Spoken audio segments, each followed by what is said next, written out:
All right, I'm so excited to have this conversation with both of you. To get started, I would love to hear from each of you a little bit about your backgrounds and more about what you're working on right now. Want to start, Judy or Andrea? Go ahead.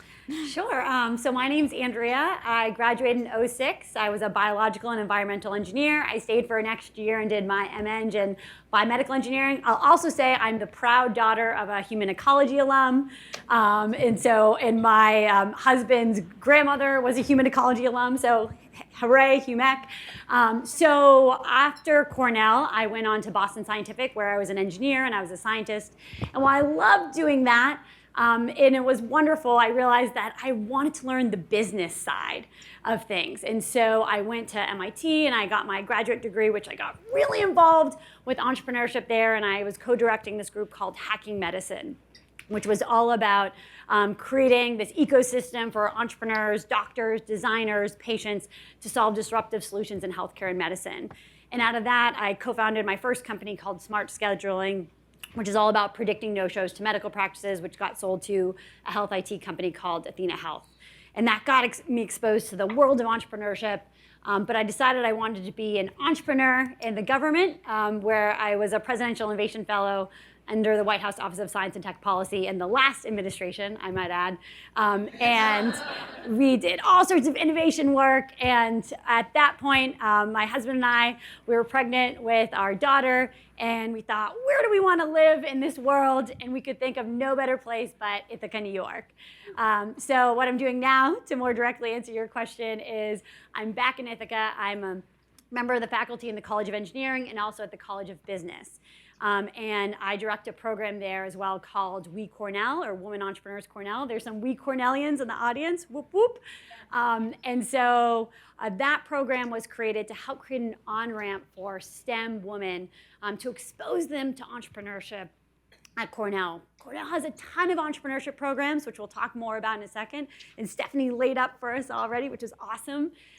But we weren't seeing the level of STEM women that we would expect in our entrepreneurship programs, especially because Cornell, especially in the College of Engineering, we're at gender parity, which was historic when that happened.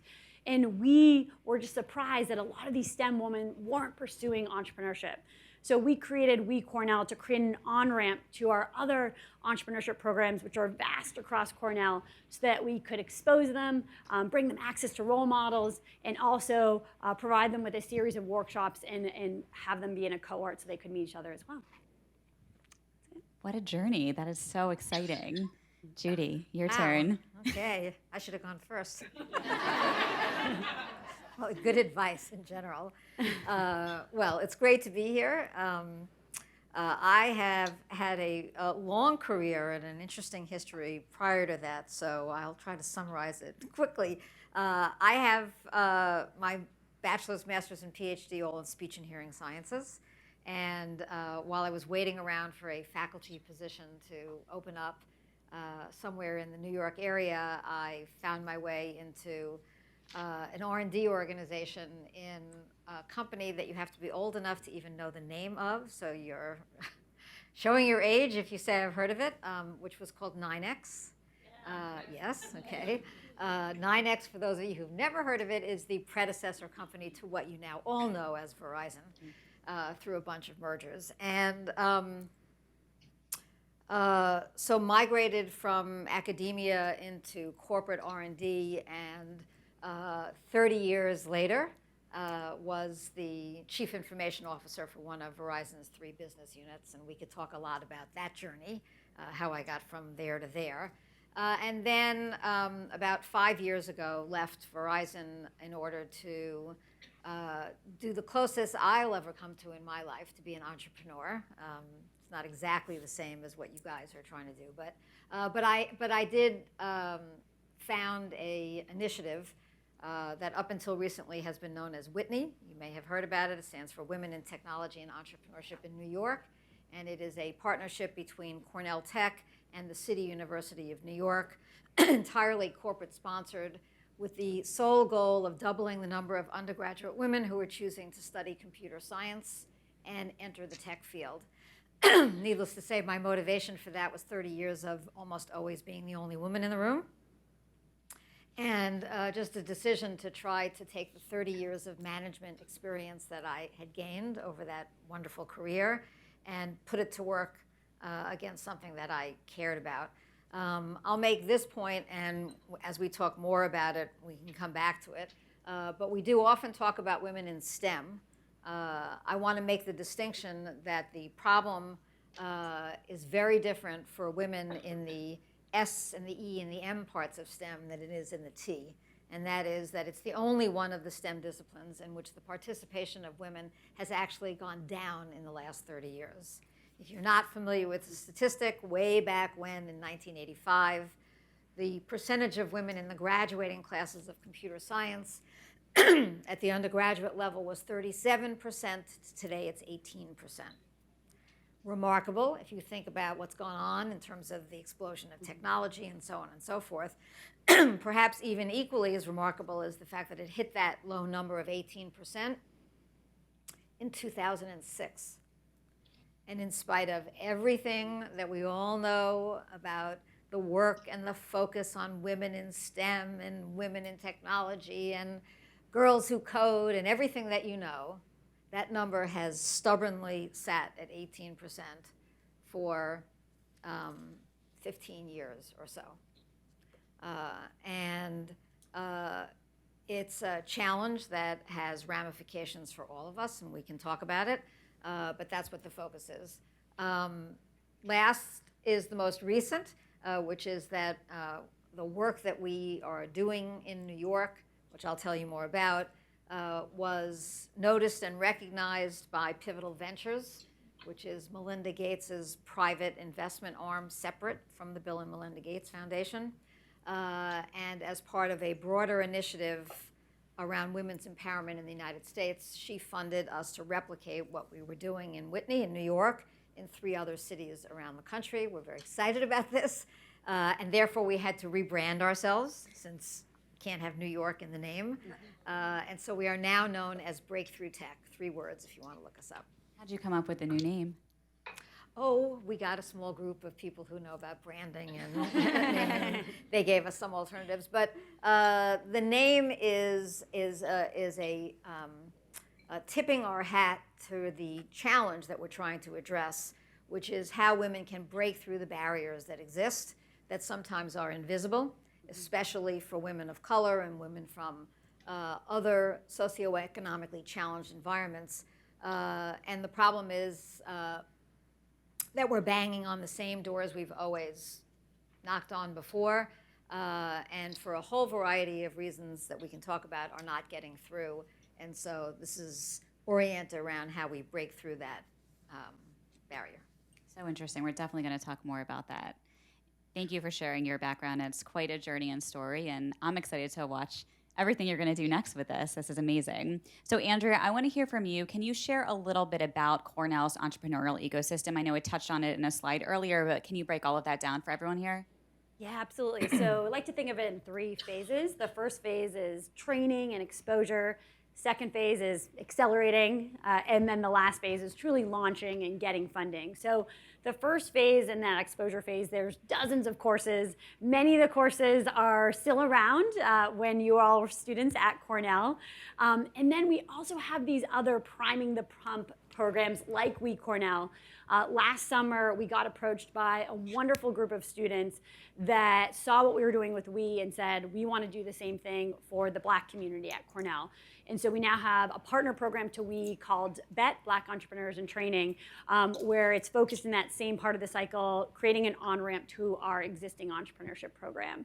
We also have programs like the Kessler Fellows Program, which is now open to all Cornell undergraduates, which gives them funding to go work at a startup, not their own startup, but another startup, so they get exposed to what that looks like. And then they can take those practices and bring that back so they can then start their own company. And we also have a couple summer startup entrepreneurship funds, the Beck Entrepreneurship Fund, the Epperson Entrepreneurship Funds. And these are for students to give them that financial incentive to launch their company, because I'm sure you all remember this from when you were students.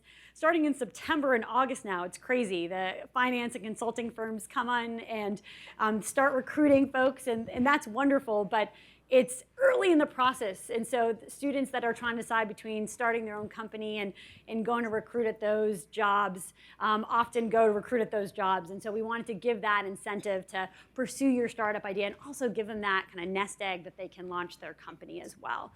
And then we have wonderful mentorship programs like the Entrepreneurs in Residence program, the Blackstone Launchpad. So that's the beginning part of the cycle. That middle part of the cycle, the Accelerate, we have a couple accelerator programs on campus. eLab, which is a 4-course credit, and you get $5,000, and it's a year-long program. It's for those students that are a bit more serious. They get funding to launch their venture over the course of the year, but have carved out time in their calendar, in their schedule to work on it through a course. And there's a giant demo day at the end, so you should all come to that. There's also Life-Changing Labs, or LCL, which is a summer accelerator. There's eHub, which is a dedicated entrepreneurship space on campus, and there's a couple spots.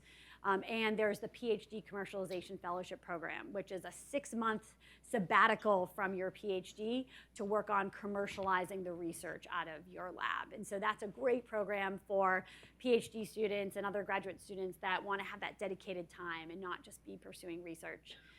And then NSF, fun fact about Cornell, we have the 3rd highest amount of funding from the NSF in the country. We have over $1 billion R&D budget. And we were just frankly not seeing the commercialization rates that you would expect from a $1 billion R&D budget. And so NSF, we're part of this program where we give students, faculty, researchers funding to go talk to customers, which I must say as an engineer was a very scary process at first.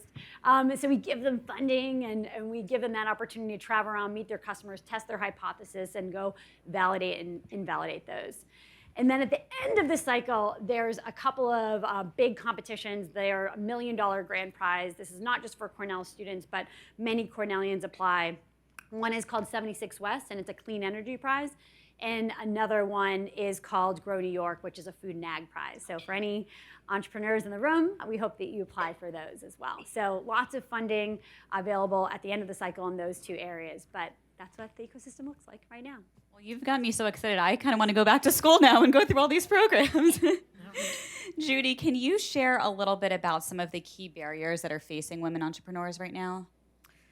Sure. And again, I think the things that are barriers for women in leadership and barriers for women in technology are pretty closely aligned to barriers in entrepreneurship. So I'll speak a little bit more broadly.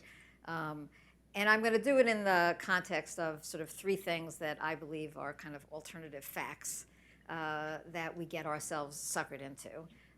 One is that if you haven't gotten your technology chops by the time you're in middle school or high school, all is lost. And that's just baloney. This is learning how to code and learning about technology. It's not like learning how to ski, where if you haven't learned by the time you're 9 or 10, you're never quite the same. You can learn anytime you want. It's not magic. And the reason I think that's relevant is because I think we all have to acknowledge in one way or another, every company is a technology company. Yeah.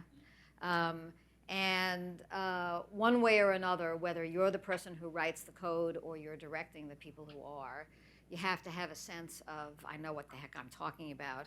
I know what I need when I'm talking to other people. And having some technology chops helps. And so given that there are so few women, I don't know if you know this, but 58% of the undergraduate population are women. 1% of them study computer science. So there's a whole lot of women out there who are starting from a position of feeling like I don't have the technology wherewithal to found a company. A bunch of years ago, I went to a female founders event at Grand Central Tech. You guys know that, now known as Company. It's a incubator in New York. And it's true that the room was filled with female founders.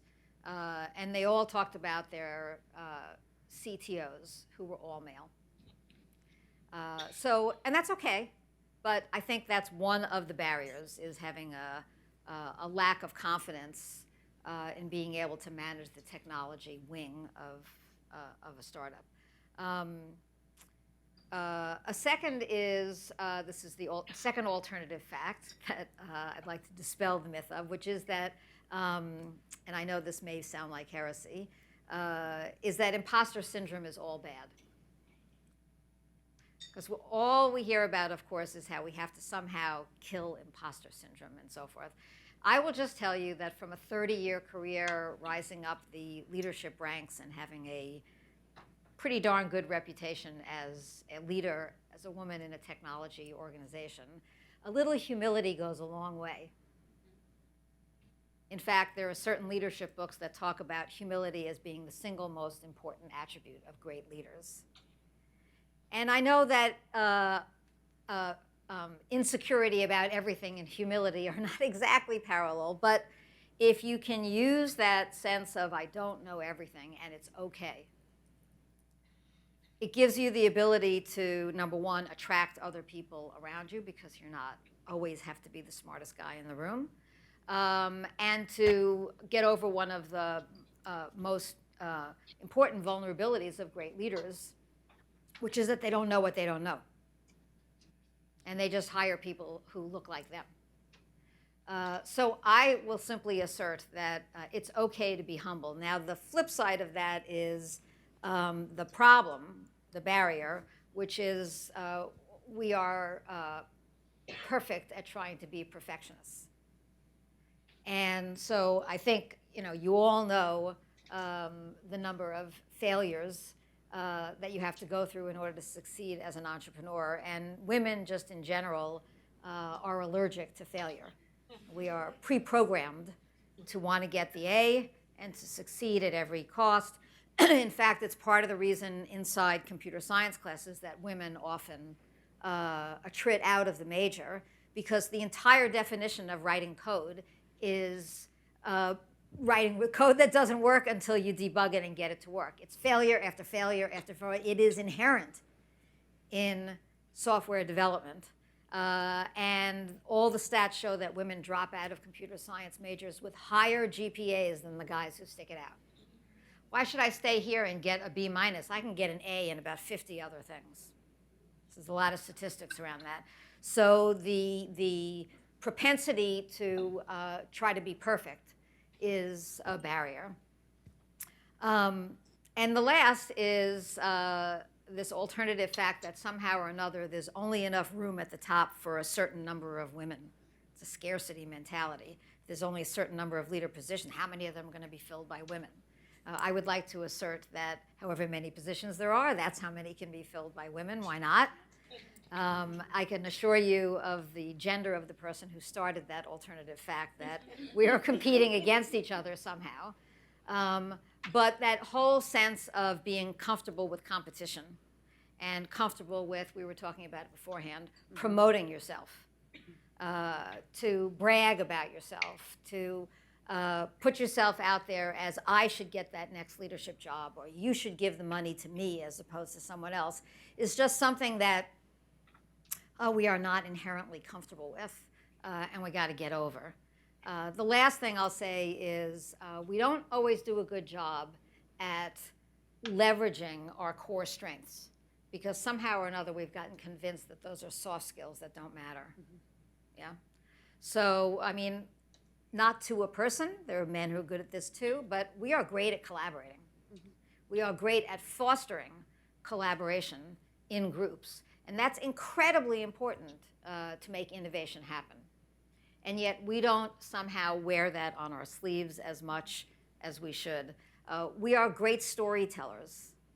And there's nothing more important to whether it's a corporate career or selling yourself to potential funders than leveraging the fact that you can be a great storyteller and saying, no, I'm not going to let that person go up and tell the story. I'm going to go up and tell the story.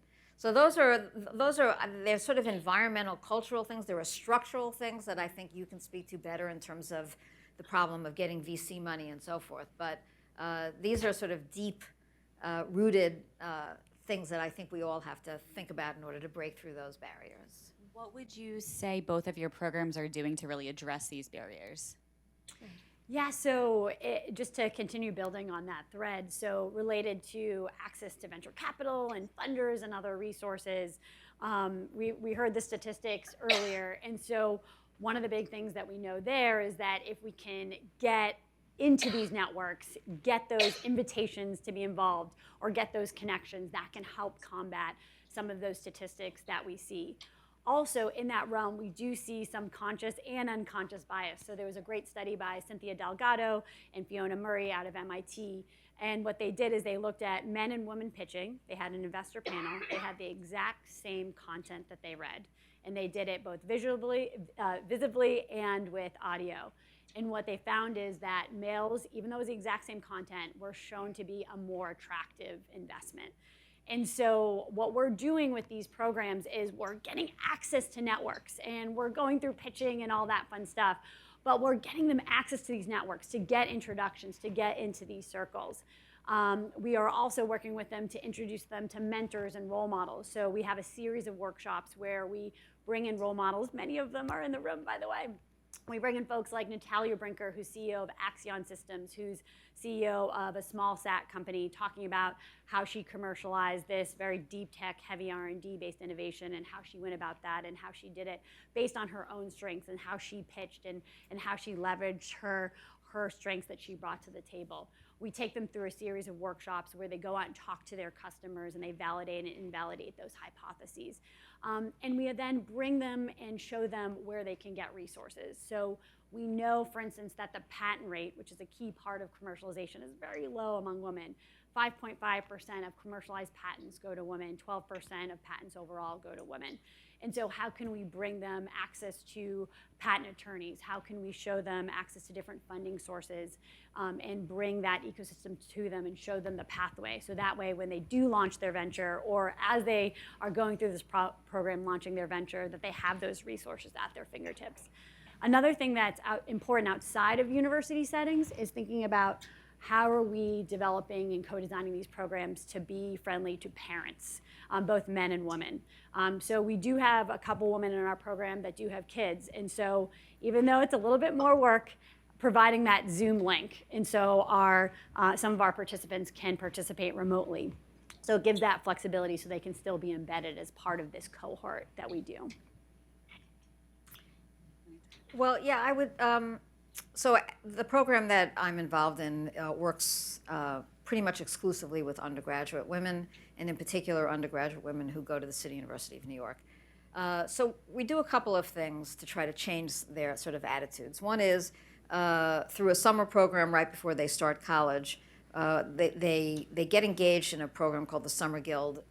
Teaches them some coding, but in large part what it's teaching them is the broad array of the phases of digital product design. So they understand there are a lot of ways to have tech careers other than just hacking code. Because your average kid, especially if you're from an underserved community, your parents aren't in the field, you don't really know what is it that people in tech do other than your image that it's a bunch of white guys in their basements hacking code.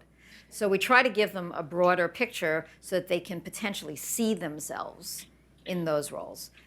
We run programs that help them put their resumes together and go through mock interviews and so on. It's an all-female cohort, so that they get a sense of community and a sense of it's okay to ask questions that you might be afraid to ask in a more mixed community and so forth. Have a sense of belonging. But one of the most important things we do is we run what's called a Winternship program. It's a mini paid internship in January for freshmen and sophomore women interested in tech during their freshman and sophomore year. It's hosted by companies, big corporations, small corporations all across New York. What that program is doing is addressing a very specific barrier that these young women face, which is by the time they get to their junior and senior year, because they're all working 2 and 3 part-time jobs, because they're coming from families that need that income and so forth, they go for those coveted tech summer internships, and they are not making it through that door. When we ask employers, why aren't you giving these kids offers? They say, well, they have nothing on, literally have nothing on their resumes. other than they worked at Target or they're flipping burgers or whatever they're doing. And so it's sort of this catch-22. If you can't take an unpaid apprenticeship when you're in high school or go to hackathons on the weekend, you can't get that summer internship. If you can't get that summer internship, you're behind the 8 ball and getting a job when you graduate. So we created this experience, got companies on board with a very low barrier of entry for the company. It's basically, come on, it's 3 weeks in January. Let these kids come in, give them an experience, give them some resume juice. You called it a winternship, right? Yes, that's what it's called. Love that. And so that when they apply for a summer job, not necessarily at your company, anywhere, they have something to talk about. The result of that program was pretty unbelievable. The students at CUNY, the women at CUNY went from, first of all, it's done every January. Last January, we had 60 companies hosting 300 CUNY women across these companies, all paid. The success rate of those women in landing a summer tech job went from under 5% to 55%. Just from this little 3-week experience. It's some resume credential, it's something to talk about, but it's also, I've been there, I've walked down the hallways, I know what it feels like. It's transformational, and that's what we mean by saying identify what the barrier is. Why aren't these kids getting through? And then open up some other door so they can get in that way. Oh, that's really amazing. Andrea, can you share a success story from a Cornell experience? Absolutely. Mind if I give a couple, if that's okay? I think we only have time for one. So give the best one right now. Well, one thing I do want to say is programs like this do work. And so Cornell has now increased the number of female leaders in our eLab cohort to over 60%. So 60% of our eLab cohort is women. And so we have amazing folks in the program like Erica Lacasse, who you're going to hear from in a second, who's going to be pitching the company that she's co-founding. Kathleen Hefferon, who's here, who's converting plant biomass to bioenergy. And so she's incorporating her company. And so there's a laundry list of these women who have gone through Cornell are now launching their company. But one other quick win, because of programs like what we're doing with Cornell, and because it is so unique, and you should all be very proud to be Cornellians, we were asked to testify in front of Congress in January in the front of the Small Business Committee because Congress is seeing Cornell as a leader because our rates of entrepreneurship, our rates of patenting are just way higher than the national average. And so programs like Cornell and Whitney are changing the game, not just in New York, in Ithaca, New York, but across the country as well. That's amazing. Thank you for sharing that. And I wish we had time to share more stories. I have one last question for each of you. What advice would you give to current or potential entrepreneurs who are here today and thinking about starting their business? Your best piece of advice. Judy, you want to start? That's a tough one. Well, I'll give you a very simple piece of advice, which is practice your pitch out loud. I have said this to men and women over the years. The cognitive process of giving a presentation when you sit quietly and are saying it in your head is completely different.